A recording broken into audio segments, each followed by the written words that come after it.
আচ্ছা, আজকে পড়ার বিষয়বস্তু আমাদের হচ্ছে সারফেস টেনশন বা পৃষ্ঠটান। পৃষ্ঠটান আসলে কি জিনিস, কোথায় কাজ করে, এই বিষয়গুলো আমাকে বুঝতে হবে। পৃষ্ঠটান হচ্ছে, খুব ভালো করে শোনো, তরলের উপরি পৃষ্ঠে কাজ করে, তরলের পৃষ্ঠে বা মুক্ত পৃষ্ঠে কাজ করে। এখন পৃষ্ঠটান আসলে কি? প্রত্যেক তরল পৃষ্ঠ চায় নিজেকে সংকুচিত করতে চায়, ছোট করতে চায়। এর প্রমাণ কি, বাস্তব প্রমাণ কি? আমরা যদি কিছুটা জল নিয়ে উপরে এরকম ছুঁড়ে দিই, জল যখন পড়তে থাকে দেখবে গোলক আকারে পড়তে থাকে। একই আয়তন বিশিষ্ট যদি বিভিন্ন আকারের বস্তু নিই, গোলক, চোঙ বা আয়ত ঘনক, মনে রাখতে হবে একই আয়তন বিশিষ্ট বিভিন্ন ঘনবস্তুর মধ্যে গোলকের উপরিতলের ক্ষেত্রফল সবচাইতে ছোট। অর্থাৎ তরলের উপরিতল সবসময় চায় নিজেকে সংকুচিত করতে, ওই জন্য সব তরলই কিন্তু গোলক আকার ধারণ করে। অর্থাৎ তরল যে গোলক আকার ধারণ করছে, এর মূলে রয়েছে তরলের পৃষ্ঠের অণুগুলোর মধ্যে একটা টান, যেটাকে আমরা বলি পৃষ্ঠ টান। তাই তরল আকার বস্তুকে যদি আমরা নিজের ইচ্ছা মতো তার শেপ গঠন করতে দিই, তাহলে তার আকারটা কীরকম হয়? গোলক আকার। অর্থাৎ তরলের পৃষ্ঠের অণুগুলোর মধ্যে যে টান কাজ করে, সেটাকে আমরা বলি পৃষ্ঠ টান। তার বাস্তব এক্সাম্পল দিলাম। এবং একটা জিনিস দেখো, আমরা যদি মনে করি একটা তরলের এরকম পৃষ্ঠ, মনে করি কোনো একটা পাত্রে তরল রয়েছে, সেই তরলের একটা পৃষ্ঠ, সেই পৃষ্ঠে আমরা একটা রেখা কল্পনা করলাম, সরল রেখা। সেই রেখার সঙ্গে লম্বভাবে কতগুলো রেখা কল্পনা করো। সেই লম্বভাবে যে রেখাগুলো কল্পনা করছো, সেই রেখা বরাবরই কিন্তু পৃষ্ঠটান ক্রিয়া করে। মনে করা যাক এটা তরলের উপরি পৃষ্ঠ, যেটা যখন আমরা বোর্ডে আঁকবো তখন এরকম করেই আঁকবো। তরলের উপরি পৃষ্ঠে আমরা একটা রেখা কল্পনা করলাম। এই রেখার সঙ্গে পারপেন্ডিকুলারে তরলের অণুগুলো আসলে বল প্রয়োগ করে। যদি আমরা এখানে চিন্তা করি, এখানে রেখা আছে, সেই রেখাকে দুই দিক দিয়ে এবং টানছে তরলের পৃষ্ঠ কি চাইছে? ছোট হতে চাইছে। তার এক্সাম্পল বেশ কিছু দেব। এবং এই যে পৃষ্ঠটান কাজ করে এই স্পর্শক বরাবর। যদি আমরা এখানে একটা স্পর্শক টানি আর এটা সেই বরাবর যদি হয়, তাহলে এই বরাবর কিন্তু পৃষ্ঠটানটা কাজ করে। এই যে স্পর্শক টানলাম পৃষ্ঠতলে, আর এই যে রেখাটা টানলাম, এই রেখাটা কিন্তু এর উপরে লম্ব। অর্থাৎ এই যে স্পর্শক আছে, এই তলের স্পর্শকের সঙ্গে লম্বভাবে কিন্তু বল ক্রিয়া করে, পৃষ্ঠটান ক্রিয়া করে। এখন এই যে আমরা রেখাটা ধরছি, এই রেখার দৈর্ঘ্য যদি মনে করা যাক এল, এখান থেকে এই রেখাটার দৈর্ঘ্য হচ্ছে এল, তাহলে এল দৈর্ঘ্যে যদি ক্রিয়াশীল বলের মান টি হয়, তাহলে একক দৈর্ঘ্যে ক্রিয়াশীল বলের মান হবে টি বাই এল। একক দৈর্ঘ্যে ক্রিয়াশীল যে বল, সেটাকে আমরা বলি পৃষ্ঠটান। তাহলে পৃষ্ঠটান এক প্রকার ফোর্স বলতে পারো, পার ইউনিট লেন্থে যে কাজ করে। এল এর মান যদি আমরা 1 ধরি, তাহলে পৃষ্ঠটান ইকুয়াল টু টি। তাহলে টিকে আমরা বলি টেনশন বা টান, একক দৈর্ঘ্যে ক্রিয়াশীল টানকে আমরা বলি পৃষ্ঠটান।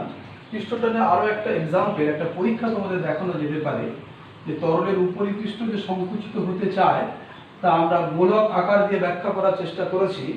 আর একটা এক্সাম্পল দেখো, যদি আমরা একটা এইরকম রিং বানিয়ে নিই, মনে করা যাক এটা একটা লোহার রিং। এই রিংকে আমরা একটা সাবানের মধ্যে ডুবিয়ে দিলাম, সাবান জলের মধ্যে ডুবিয়ে তুলে নিলাম, তাহলে ওই রিংয়ের উপরে, রিংয়ের মধ্যে একটা সাবানের স্বর আটকে যাবে। সেই স্বর একদম পাতলা স্বরের মতোর মধ্যে আটকে গেল। তার উপরে যদি খুব আস্তে করে, খুব আলতো করে আমরা একটা সুতো রাখি, তাহলে সুতোকে আমরা যেমনভাবে রাখবো সে সেরকম আকারই ধারণ করে আছে। এটা সুতো, সুতোটা দেখো এবড়ো খেবড়ো আকারে আছে, যেমন করে রেখেছি তেমন করে আছে। কেন আছে? এই সুতোর ভেতরে কিন্তু একটা স্বর আছে, সাবানের স্বর, এবং সুতোর বাইরে একটা স্বর আছে। সুতোর বাইরে যে স্বরটা আছে সে সংকুচিত হওয়ার চেষ্টা করছে, কারণ আমরা জানি তরল পৃষ্ঠ সর্বদা কি চায়? সংকুচিত হতে চায়। তাহলে এ যদি সংকুচিত হওয়ার চেষ্টা করে এই স্বরটা, তাহলে সে এই সুতোর উপর এইদিকে বল প্রয়োগ করবে। এবং এর ভেতরে যে স্বরটা আছে, সেই স্বরটাও যদি সংকুচিত হতে চায়, ছোট হতে চায়, তাহলে সে এইদিকে বল প্রয়োগ করবে। অর্থাৎ দুই দিকে বলের মান যেহেতু সমান এবং বিপরীত, দুটো একই পদার্থের স্বর, এই জন্য এই সুতোটার উপরে কোনো নেট বল বা লব্ধি ফোর্স কাজ করছে না, যে কারণে সুতোটা যেমনভাবে রেখেছি তেমনভাবেই আছে। কিন্তু মজার ব্যাপার, যেহেতু এই শর্টটা এর মধ্যে আছে, যদি আমরা এরকম করে দিই, এই যে সুতোর ভিতরে যে শর্টটা আটকে আছে সেটাকে একটা সূচের মাথা দিয়ে ফুটো করে দিলাম, ফলে শর্টটা ভেঙে গেল।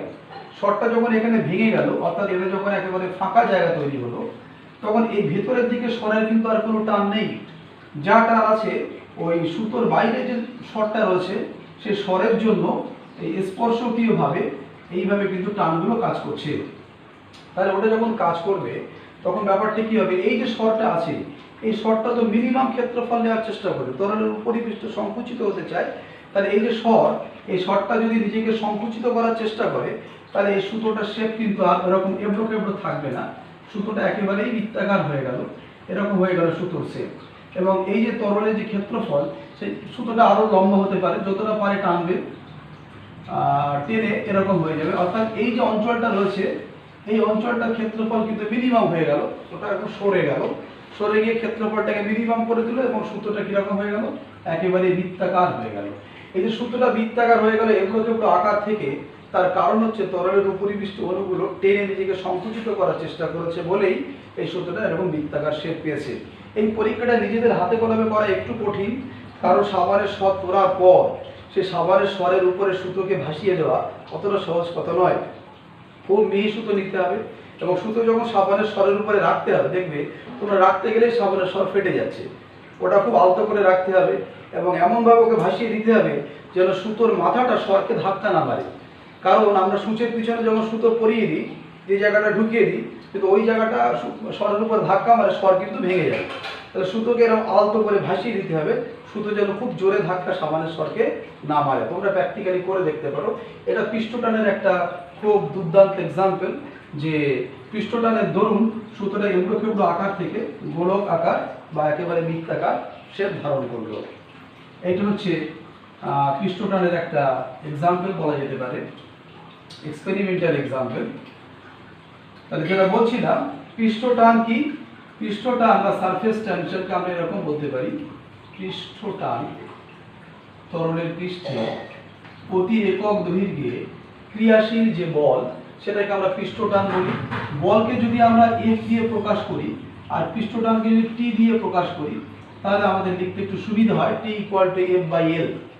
এই ফর্মুলাটা মনে রাখবে, T equal to F by এল।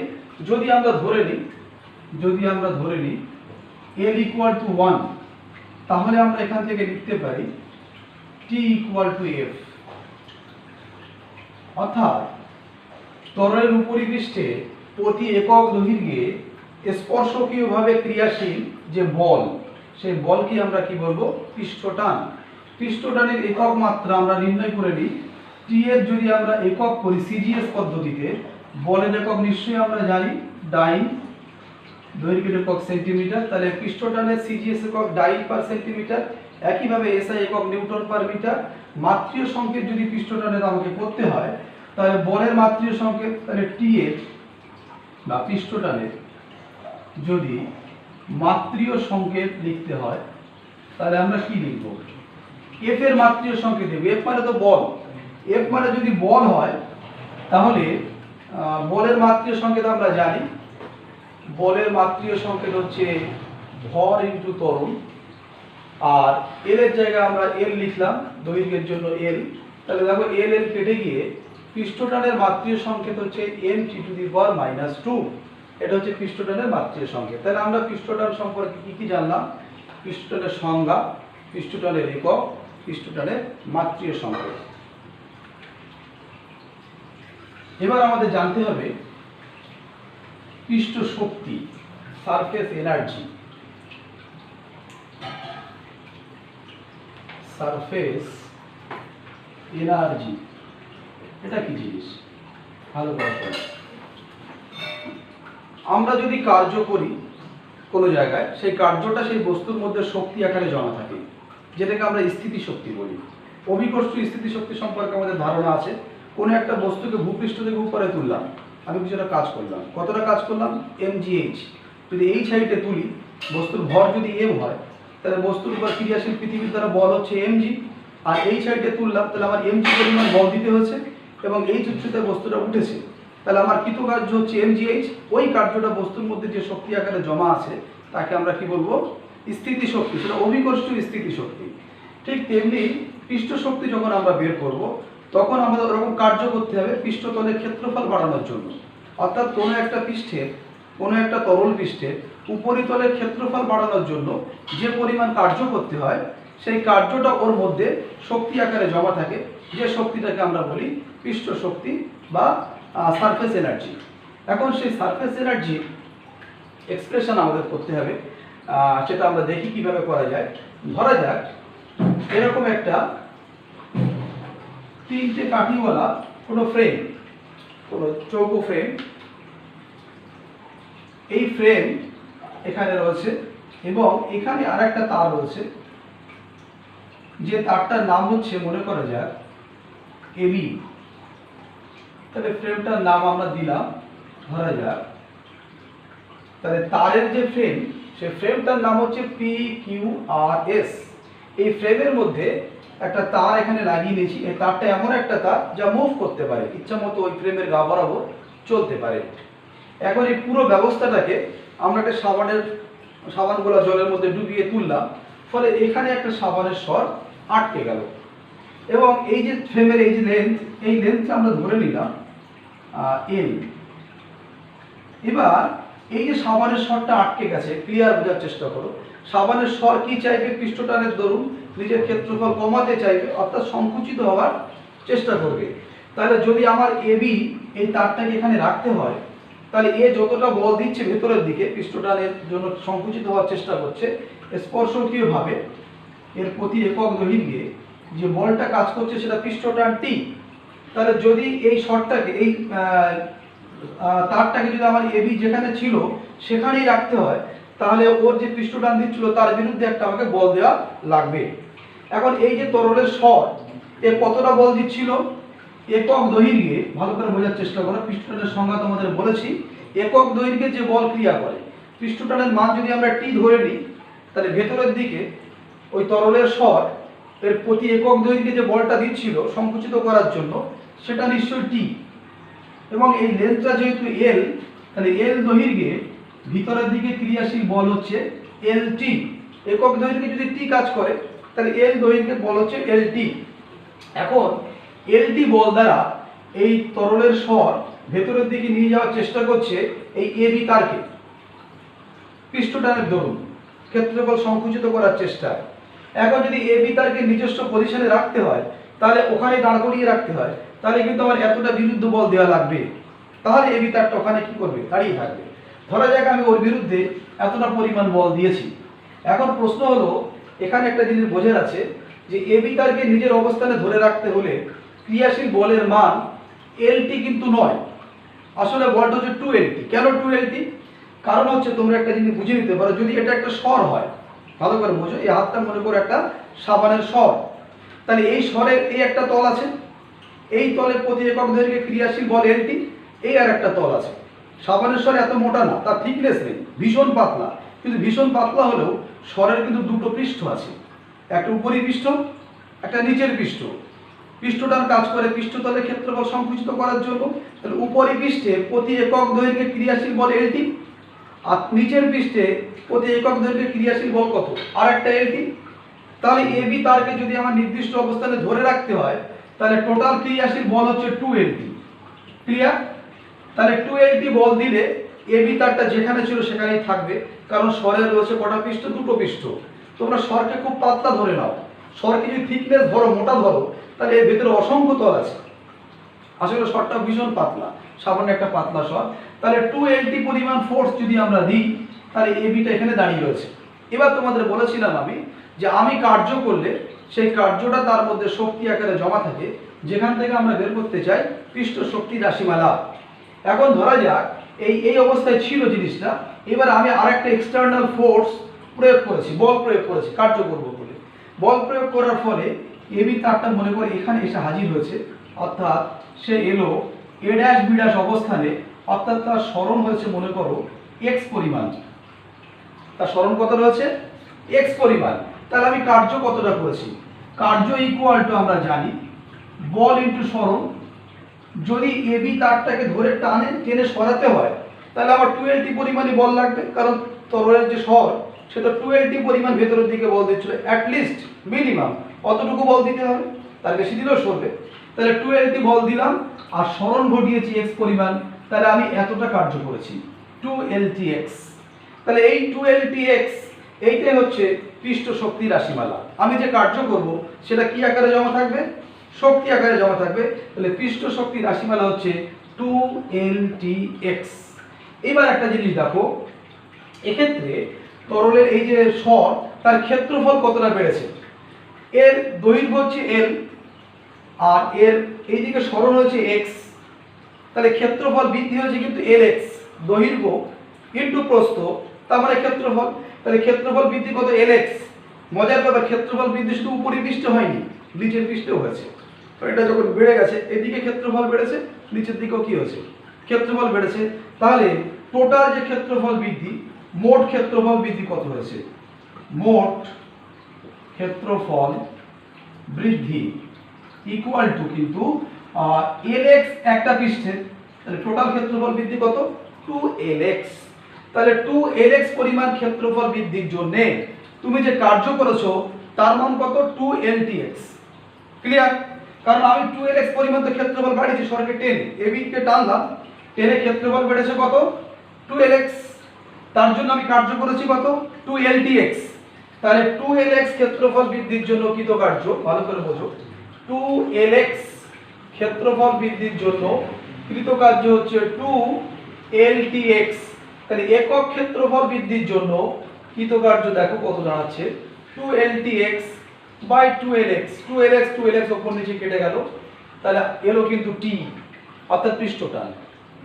তাহলে একক ক্ষেত্রফল বৃদ্ধির জন্য কোনো তরলের উপরিপৃষ্ঠের একক ক্ষেত্রফল বৃদ্ধির জন্য যে শক্তির প্রয়োজন হয়, যে কার্য করতে হয়, সেই কার্যের মানই পৃষ্ঠটান। তাহলে পৃষ্ঠটানের আমরা আরো একটা সংজ্ঞা শিখলাম। আগে কনসেপ্টের উপরে বলেছিলাম প্রতি একক দৈর্ঘ্যে যে বল ক্রিয়া করে, আর এখন বললাম প্রতি একক ক্ষেত্রফল বৃদ্ধির জন্য। এটা কতটা ক্ষেত্রফল? একক ক্ষেত্রফল। একক ক্ষেত্রফল বৃদ্ধির জন্য যতটা আমি কার্য করলাম সেটাও পৃষ্ঠটান। অর্থাৎ কোনো তরলের উপরিতলের ক্ষেত্রফল একক পরিমাণ বৃদ্ধির জন্য যতটা কার্য করতে হবে, যতটা শক্তি ব্যয় করতে হয়, কার্য মানই শক্তি, সেই শক্তির পরিমাণই হচ্ছে পৃষ্ঠটান। তাহলে পৃষ্ঠটান এবং পৃষ্ঠ শক্তির মান সমান কখন? যখন ক্ষেত্রফল বৃদ্ধি হচ্ছে একক। কিন্তু যদি ক্ষেত্রফল বৃদ্ধি একক না হয় তাহলে কিন্তু পৃষ্ঠ শক্তি রাশিমালা এটা, কৃতকার্য ইকুয়াল টু পৃষ্ঠ শক্তি। তাহলে কনসেপ্টটা কি ফিজিক্সের? সেটা হচ্ছে আমরা যে কার্য করব সেই কার্যটা কোনো বস্তুর মধ্যে শক্তি আকারে কি থাকবে? জমা থাকবে। এই যে আমরা পড়াশোনা করছি, আমরা যত পড়াশোনা করব তত আমাদের এনার্জি জমা হবে, যেটা ব্যয় করে আমরা বিভিন্ন কাজ করতে পারবো। অর্থাৎ যা আমরা করব সেটা বেকার যাবে না, সেটা আমাদের মধ্যে শক্তি আকারে, এনার্জি আকারে স্টোর হবে। এরকম পৃষ্ঠের যদি কোনো স্বর, তার যদি আমরা ক্ষেত্রফল বাড়াই তাহলে আমার কার্য করতে হচ্ছে, সেই কার্যটা ওর মধ্যে কি আকারে জমা আছে? শক্তি আকারে। সেই শক্তিটাকে আমরা বলছি সারফেস এনার্জি। এটা সারফেস এনার্জির এক্সপ্রেশন। সেখান থেকে আমরা দেখছি যে একক ক্ষেত্রফল বাড়ানোর জন্য যে সারফেস এনার্জি মান আসছে সেটা পৃষ্ঠটানের সঙ্গে সংখ্যাগতভাবে সমান। পৃষ্ঠটান এবং পৃষ্ঠ শক্তি সংখ্যাগতভাবে সমান যখন একক ক্ষেত্রফল বৃদ্ধি করলাম।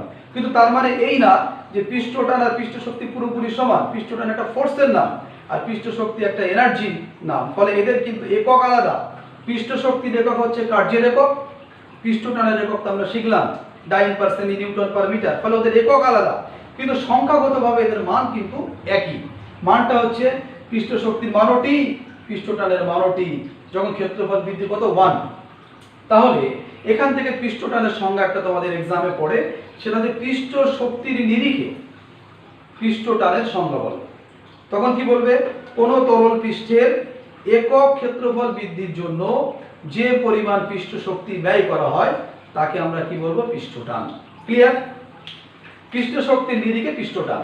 দেখো এই যে ঘটনাটা আমি বললাম যে তরলকে এরকম করে আমি বাড়িয়ে দিলাম, শক্তি প্রয়োগ করলাম, এক্ষেত্রে কিন্তু মনে করা হয়েছে যে তরলের তাপমাত্রা স্থির আছে।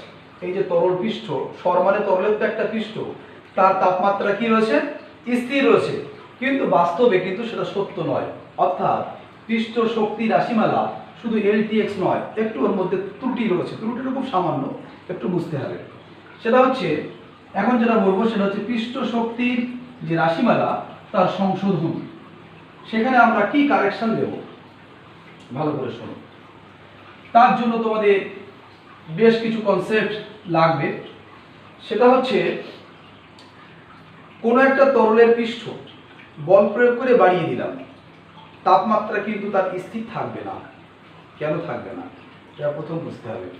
তাপমাত্রা যদি স্থির রাখতে হয় তাহলে বাইরের থেকে শক্তি প্রয়োগ করতে হবে। অর্থাৎ পৃষ্ঠ শক্তিকে যদি আমরা সারফেস এনার্জিকে ই বলি এবং পৃষ্ঠটানকে টি বলি, আমরা দেখলাম ই ইকুয়াল টু টি হলো, পৃষ্ঠ শক্তি ইকুয়াল টু পৃষ্ঠ টান হলো যখন একক ক্ষেত্রফল বৃদ্ধি হলো। কিন্তু এটা পুরোপুরি সত্য না। এর টানটা এক প্রকার শক্তি, একক ক্ষেত্রফল বৃদ্ধির জন্য শক্তি, এটা তো এক প্রকার শক্তি। তাহলে পৃষ্ঠ টান আর পৃষ্ঠ শক্তির মান, পৃষ্ঠ শক্তি মানে আমি যে যান্ত্রিক কার্যটা করেছি সেই কার্যটা ওর মধ্যে শক্তি আকারে জমা আছে যার মান হচ্ছে টি, আর সেটাকে আমরা পৃষ্ঠ শক্তি ধরেছি। এটা কিন্তু পুরোপুরি সত্য নয়। সত্য নয় কেন? কোনো তরলের পৃষ্ঠ যদি তার ক্ষেত্রফল বেড়ে যায় তার তাপমাত্রা স্থির থাকে ধরে নেওয়া হয়েছে, কিন্তু বাস্তবে তাপমাত্রা স্থির থাকে না। ক্ষেত্রফল বেড়ে গেলে তার তাপমাত্রা হ্রাস পায়। কোনো তরল পৃষ্ঠের উপরিতলের ক্ষেত্রফল যত বেড়ে যাবে তার তাপমাত্রা তত কি হয়? হ্রাস পায়। এখন কেন হ্রাস পায় এটা বোঝা একটু কঠিন, কিন্তু ব্যাপারটা একটু চিন্তা করলে খুব সোজা। ভালো করে দেখো, ধরা যাক এই পাত্রে একটা তরল আছে, এই পাত্রে এই তরলটা আছে। এখন খুব মন দিয়ে দেখো, এই তরলের অণুগুলো, যে কোনো পদার্থের অণুগুলো সর্বদা ভাইব্রেট করে, কম্পনশীল হয়। যে কম্পন থেকে, কম্পন মানে একটা গতিশক্তি যেটা তাপ শক্তিতে রূপান্তরিত হয়। ফলে প্রত্যেক পদার্থের মধ্যে কিছু না কিছু তাপ কিন্তু আছে, এমনকি বরফের মধ্যেও তাপ আছে। বরফ আমরা 0°C বুঝি, কিন্তু ওর থেকে তো -2°C আরো ঠান্ডা। তাহলে -2 এর থেকে 0° অনেকটাই বেশি, তাহলে বরফের মধ্যেও তাপ আছে। তাহলে আমরা জানলাম প্রত্যেক পদার্থের মধ্যে কিছু না কিছু কি আছে? তাপ আছে। যদি সে ভীষণ ঠান্ডা হয় তার মধ্যেও তাপ শক্তি আছে, কারণ তার অণুগুলো কি করে? ভাইব্রেট করে। এখন এখানে দেখতে হবে আমাদের যে অণুটা এখানে আছে, এখন সেই অণুর উপরে পার্শ্ববর্তী যে অণুগুলো আছে তারা সব টানছে। তাহলে এর উপরে টান আছে, এখানে যদি একটা অণু থাকে সে মনে করো টানছে, এই অণুটা যদি ফোকাস করো, পাশে এই যে অণুটা আছে সে ওকে টানছে, নিচে যে অণুটা আছে সে ওকে টানছে। ফলে ওই অণুর উপরে তরলের মধ্যে অবস্থিত কোনো একটা অণুর উপরে চতুর্দিক থেকে কিন্তু টান রয়েছে এবং সেই টানগুলো একে অপরকে প্রশমিত করছে। ফলে এর উপরে লব্ধি টান কিন্তু জিরো, কোনো টান নেই। টান না থাকলে সে আরামসে কাঁপতে পারছে। তাহলে এই তরলের অভ্যন্তরে যে অণুগুলো আছে সবাই কিন্তু কাঁপতে পারছে, ফলে তার কিন্তু একটা তাপ শক্তি সে দেখাচ্ছে। কিন্তু মজার ব্যাপার, এর পৃষ্ঠে যে অণুগুলো আছে, পৃষ্ঠে অণুগুলোর ক্ষেত্রে কিন্তু ব্যাপারটা একটু আলাদা। সেটা হচ্ছে এর ভেতরের দিকে টান আছে কিন্তু এর বাইরের দিকে কোনো টান বিশেষ নেই। ফলে এরা কিন্তু যতটা কাঁপার কথা ততটা কিন্তু কাঁপতে পারছে না, কারণ এর উপরে একটা লব্ধি টান আছে। যেমন এর উপরে কোনো লব্ধি টান নেই, তোমার উপরে যদি আমি কোনো ফোর্স প্রয়োগ না করি, যে তোমার পড়াশোনা করতে হবে তুমি ইচ্ছা মতো ঘুরে বেড়াও, তুমি কিন্তু বিশাল ভাইব্রেট করবে, ইচ্ছা মতো ঘুরে বেড়াবে। কিন্তু যদি তোমার উপরে তোমার বাবা, তোমার টিচার ফোর্স প্রয়োগ করে তোমাকে এটা করতে হবে, তখন তোমার ইচ্ছা মতো মুভমেন্টটা কমে যাবে। তা এই যে পৃষ্ঠে যে অণুগুলো রয়েছে, এই পৃষ্ঠের ক্ষেত্রে এই যে ভেতরে যারা আছে তারা কিন্তু ওকে অ্যাট্রাক্ট করছে, টানছে। ফলে এরা কিন্তু যতটা কাঁপার কথা ততটা কাঁপতে পারছে না। ফলে এখানে তাপটা কিন্তু একটু কম হচ্ছে। যদি বেশি কাঁপে তাহলে বেশি তাপ হবে।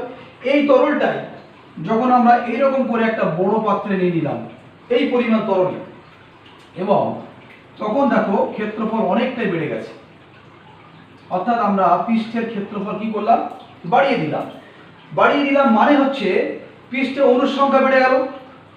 পৃষ্ঠের অণুর সংখ্যা কি হলো? বেড়ে গেল। তা বেড়ে গেলে এই কাঁপা অণুর সংখ্যা কমে গেল, কারণ পৃষ্ঠে যারা ছিল তারা কম কাঁপতে পারছিল, ভেতরের দিকে টান ছিল বলে। যখন ক্ষেত্রফল বেড়ে গেল, পৃষ্ঠে যে অণুগুলো ছিল তাদের তো কম্পন একটু কম হবে। তাহলে পৃষ্ঠে অণুর সংখ্যা যদি বেড়ে যায় তাহলে কম্পনটা কমে গেল, ফলে তাপটা কমে যাবে। তাহলে কোনো তরল বা কোনো গ্যাস, খুব ভালো করে লাগবে, থার্মোডাইনামিক্স পড়তে গিয়ে আমাদের খুব লাগবে, কোনো তরল বা গ্যাস যদি তার ক্ষেত্রফল এনলার্জ করে তার তাপমাত্রা এই জন্য কমে যায়, কারণ কম্পনশীল অণুর সংখ্যাটা কমে যায়। ক্ষেত্রফল বেড়ে যাওয়া মানে এই পৃষ্ঠে যে অণুগুলো আছে তাদের কম্পনটা কমে গেল, কারণ এদের ভেতরের দিকে অ্যাট্রাকশন রয়েছে। তাহলে কম্পিত হওয়া অণুর সংখ্যাটা কি হলো? কমে গেল। ক্ষেত্রফল বেড়ে গেলে কম্পিত অণুর সংখ্যা কমে গেল মানে তার তাপ শক্তির মান কি হলো, হ্রাস পেল।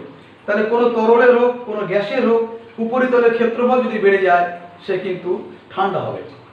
এবার মজার ব্যাপার, যখন আমরা দেখাচ্ছিলাম যে পৃষ্ঠটান পৃষ্ঠ শক্তির মধ্যে রিলেট করার চেষ্টা করছিলাম, আমরা তরলের উপরিপৃষ্ঠকে টেনে লম্বা করছিলাম, অর্থাৎ ক্ষেত্রফল বৃদ্ধি করছিলাম। তাহলে ক্ষেত্রফল বৃদ্ধি করলে তার তাপমাত্রা হ্রাস পাওয়ার কথা, দেখলাম তো তাই। তা তাপমাত্রা যদি ঠিক রাখতে হয় তাহলে বাইরের থেকে তাপশক্তি সাপ্লাই করতে হবে। যতটা তাপমাত্রা হ্রাস পাবে ততটা তাপশক্তি কি করতে হবে, সাপ্লাই করতে হবে। তাহলে পৃষ্ঠ শক্তির এক্সপ্রেশন শুধুমাত্র পৃষ্ঠটানে সীমাবদ্ধ নেই। পৃষ্ঠ শক্তি মানে আমি যে শক্তিটা যে কার্য করছি, তাহলে ক্ষেত্রফল বাড়ানোর জন্য একটা কার্য করেছি এবং তার তাপমাত্রা স্থির রাখার জন্য বাইরের থেকে কিছু তাপশক্তি ঢোকাতে হচ্ছে, সেও তো কার্য। তাপ এক প্রকার কি এনার্জি, এনার্জি মানে কার্য।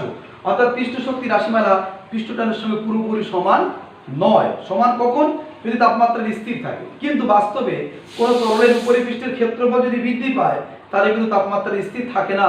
তাহলে তাপমাত্রা স্থির রাখতে হলে আমার বাইরের থেকে কিন্তু আরো শক্তি কি করতে হবে, অ্যাপ্লাই করতে হবে।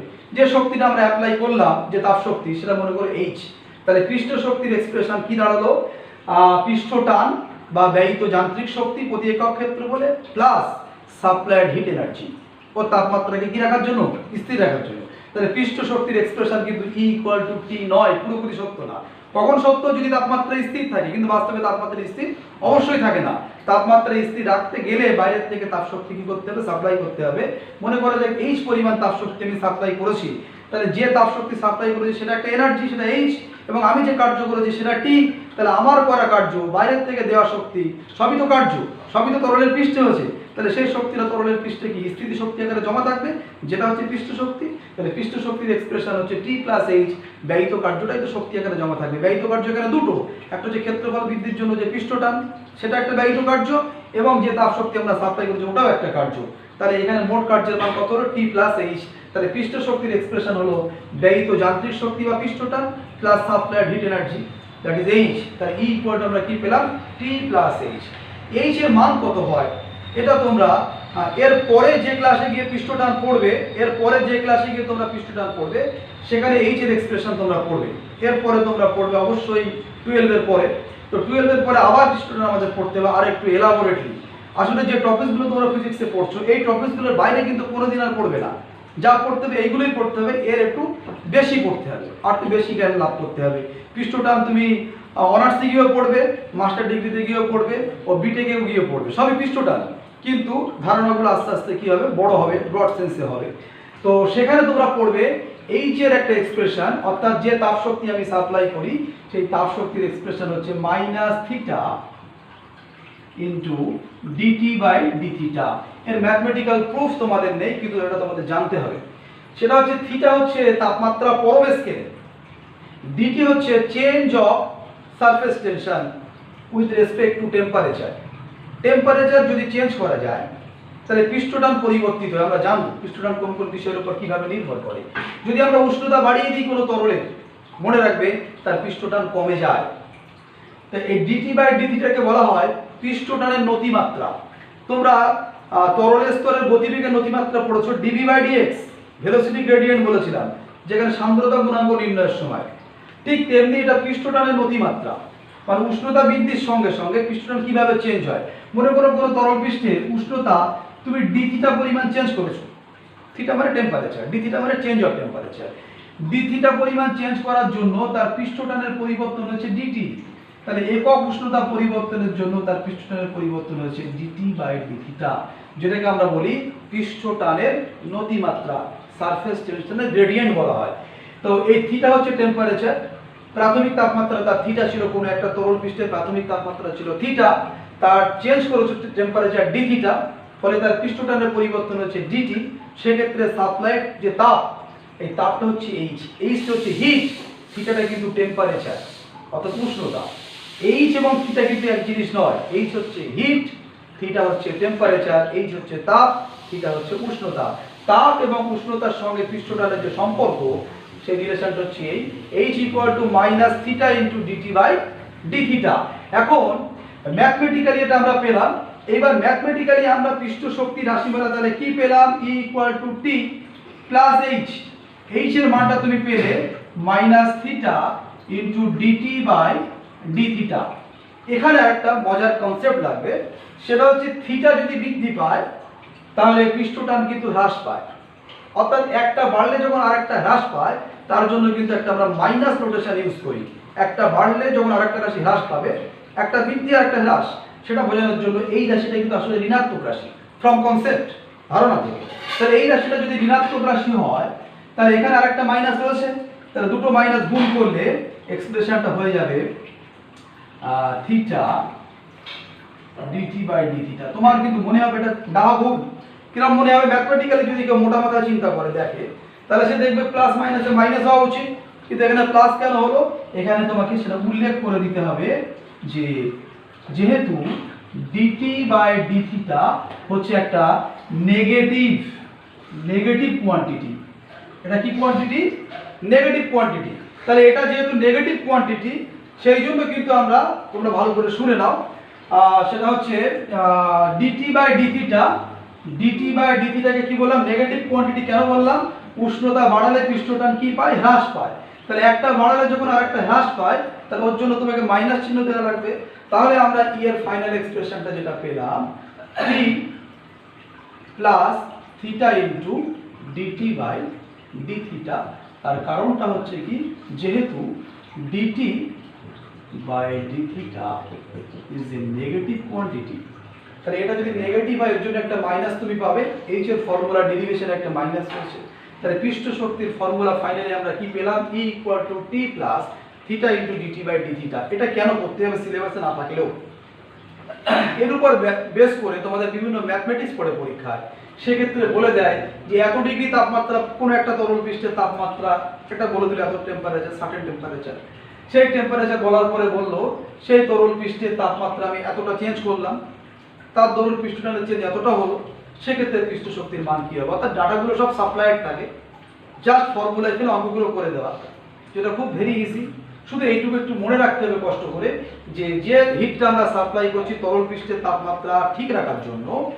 তরল পৃষ্ঠের তাপমাত্রা কেন ঠিক রাখতে হবে আমি বলেছি, তাপমাত্রা ঠিক না রাখলে তো পৃষ্ঠ শক্তির এক্সপ্রেশন আলাদা হয়ে যাবে, কারণ বাইরের থেকে শক্তি প্রয়োগ করবো সেটা তো ওখানে জমা থাকবে। তাহলে যে শক্তিটা আমরা সাপ্লাই করব তার মান হচ্ছে H equal to minus theta DT by D theta. এটা আপাতত কিন্তু মনে রাখতেই হবে, কারণ এর ম্যাথমেটিক্যাল ডেরিভেশন আছে, ডিফারেনশিয়াল ক্যালকুলাস দিয়ে সেটা করা হয়। ডিফারেনশিয়াল ক্যালকুলাস তোমরা এইচএস এর পরে শিখবে, ঠিক আছে? তো আজকে আমরা তাহলে কোন পর্যন্ত পড়লাম? পৃষ্ঠটান এবং পৃষ্ঠ শক্তি রিলেট করলাম, ঠিক আছে? প্রথম পৃষ্ঠটান পড়লাম, পৃষ্ঠটানের সংজ্ঞা বললাম এবং পৃষ্ঠটান পৃষ্ঠ শক্তিকে রিলেট করলাম। এর পরবর্তী ক্লাসে আমরা পড়বো যে পৃষ্ঠটান কোন কোন বিষয়ের উপর কিভাবে নির্ভর করে, বা আরো একটা ক্লাসে আমরা পৃষ্ঠটান শেষ করব। ততক্ষণ পর্যন্ত সকলকে থ্যাংক ইউ।